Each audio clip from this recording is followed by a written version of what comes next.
Genesis chapter 19. The two angels came to Sodom at evening. Lot sat in the gate of Sodom. Lot saw them and rose up to meet them. He bowed himself with his face to the earth. And he said, "See now, my lords, please come into your servant's house, stay all night, wash your feet, and you can rise up early and go on your way." They said, "No, but we will stay in the street all night." He urged them greatly, and they came in with him and entered into his house. He made them a feast and baked unleavened bread, and they ate. But before they lay down, the men of the city, the men of Sodom, surrounded the house, both young and old, all the people from every quarter. They called to Lot and said to him, "Where are the men who came into you this night? Bring them out to us, that we may have sex with them." Lot went out to them through the door and shut the door after himself. He said, "Please, my brothers, don't act so wickedly. See now, I have 2 virgin daughters. Please let me bring them out to you, and you may do to them what seems good to you. Only don't do anything to these men, because they have come under the shadow of my roof." They said, "Stand back." And they said, "This one fellow came in to live as a foreigner, and he appoints himself a judge. Now we will deal worse with you than with them." They pressed hard on the man Lot, and came near to break the door. But the men reached out their hand, and brought Lot into the house to them, and shut the door. They struck the men who were at the door of the house with blindness, both small and great, so that they wearied themselves to find the door. The men said to Lot, "Do you have anybody else here? Sons-in-law, your sons, your daughters, and whomever you have in the city, bring them out of the place. For we will destroy this place, because the outcry against them has grown so great before Yahweh that Yahweh has sent us to destroy it."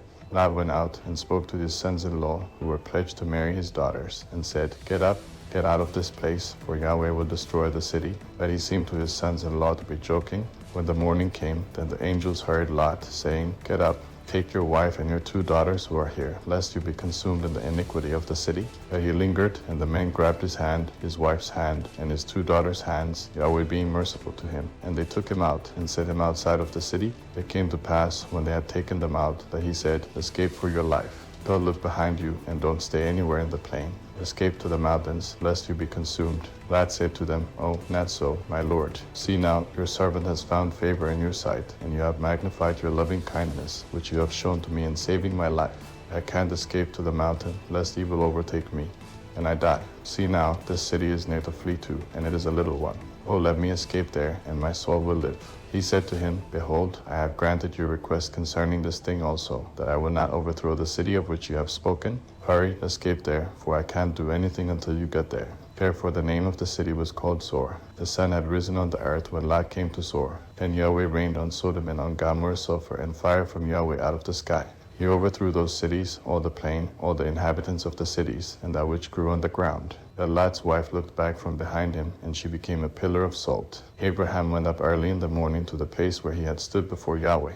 He looked toward Sodom and Gomorrah, and toward all the land of the plain, and saw that the smoke of the land went up as the smoke of a furnace. When God destroyed the cities of the plain, God remembered Abraham, and sent Lot out of the middle of the overthrow, when he overthrew the cities in which Lot lived. Lot went up out of Zoar, and lived in the mountain, and his 2 daughters with him, for he was afraid to live in Zoar. He lived in a cave with his 2 daughters. The firstborn said to the younger, "Our father is old, and there is not a man in the earth to come into us in the way of all the earth. Come, let's make our father drink wine, and we will lie with him, that we may preserve our father's family line."